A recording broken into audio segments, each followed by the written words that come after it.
बहुत पुरानी बात है। दक्षिण भारत में एक राजा राज्य करता था। राजा का राज्य समुद्र के किनारे था। राजा को भोजन के साथ मछलियां खाने का बहुत शौक था। बिना मछलियों के राजा का भोजन अधूरा रहता था। एक बार की बात है, राजा के राज्य में बहुत तेज तूफान आया, जिसके कारण कोई भी मछुआरा मछली पकड़ने के लिए समुद्र में नहीं जा सका। उस दिन राजा को भोजन में मछलियां नहीं मिली, जिससे राजा बहुत उदास हो गया।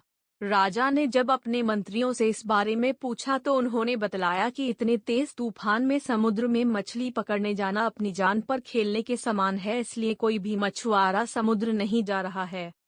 राजा ने घोषणा करवाई कि जो भी समुद्र से ताजी मछलियां लाएगा उसे मुंहमांगा इनाम दिया जाएगा। राजा की घोषणा सुनकर मछुआरों के मन में लालच तो आया, किंतु कोई भी मछुआरा अपनी जान जोखिम में डालने के लिए तैयार नहीं हुआ।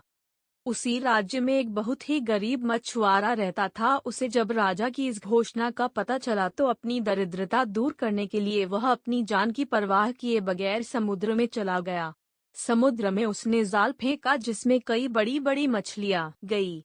मछुआरा मछलियां लेकर राजा के महल पहुंच, किंतु राजा के सैनिकों ने उसे महल में नहीं घुसने दिया। राजा के एक खास मंत्री ने मछुआरे को ताजी मछलियों के साथ देखा तो मछुआरे को अपने साथ राजा के पास ले जाने के लिए तैयार हो गया। मंत्री जानता था कि राजा मछलियां देखकर बहुत अधिक प्रसन्न होगा और इसके बदले मछुआरे को बहुत सारा धन देगा, इसलिए उसने मछुआरे के समक्ष एक शर्त रखी कि जो भी इनाम मिलेगा उसका आधा हिस्सा मंत्री अपने पास रखेगा। मछुआरा मंत्री की बात मान गया और मंत्री मछुआरे को लेकर राजा के पास पहुंचा। मछुआरे के पास ताजी ताजी मछलियां देख राजा बहुत खुश हुआ। राजा ने मछुआरे को मुंह मांगा इनाम मांगने के लिए कहा। मछुआरा राजा से हाथ जोड़कर बोला, महाराज, मुझे 20 कोड़े मारे जाएं। मछुआरे की बात सुनकर राजा को बड़ा आश्चर्य हुआ और उसने फिर से मछुआरे से कुछ मांगने के लिए कहा, किंतु मछुआरे ने फिर 20 कोड़े खाने का इनाम मांगा। राजा ने अपने सैनिकों को बुलाया और मछुआरे को 20 कोड़े मारने का आदेश दिया। सैनिकों ने मछुआरे को कोड़े मारना शुरू किया। 10 कोड़े खाने के बाद मछुआरा राजा से बोला, महाराज, मुझे आप जो मद देंगे उसका आधा हिस्सा मुझे मेरे हिस्सेदार को देना पड़ेगा, इसलिए बाकी के 10 कोड़े मेरे हिस्सेदारी को दे दिए जाएं। मछुआरे की बात सुनकर राजा को फिर आश्चर्य हुआ और राजा ने उसके हिस्सेदार का नाम पूछा।